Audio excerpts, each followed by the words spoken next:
क्रांती news, आवाज सर्वसामान्यांचा। आभोना परिसरात अवैधरित्या सुरू असलेल्या वाळू तस्करीला आळा घालण्यासाठी पोलीस व महसूल प्रशासनाने संयुक्तपणे मोठी कारवाई केली।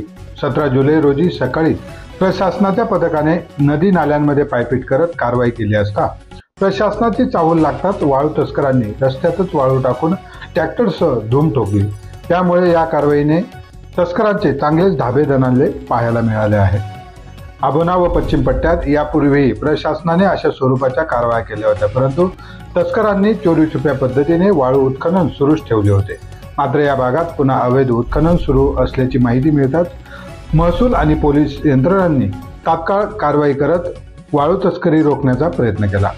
या कारवाईमध्ये आभोना पोलीस ठाण्याचे सहाय्यक पोलीस निरीक्षक संदीप परदेशी, सुरेश पवार, प्रशांत गवळी, भोये, डोंगरे, बच्छाव तसेच महसूल विभागाकडून मंडळ अधिकारी विलास पवार, बच्छाव, भोये, डोंगरे, ग्राम महसूल अधिकारी गायकवाड, सागर बेंडकुळे, मांगटे आदींच्या पथकाने सहभाग घेतला होता।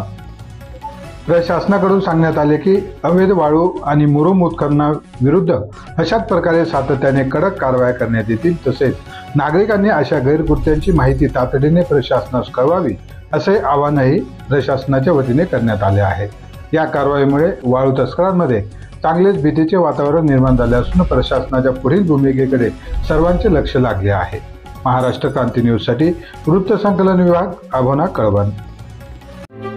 अशाच नवनवीन बातम्या पाहण्यासाठी आमच्या महाराष्ट्र क्रांती न्यूज या YouTube चॅनलला लाईक करा, सबस्क्राईब करा आणि बेल आयकॉनला प्रेस करा।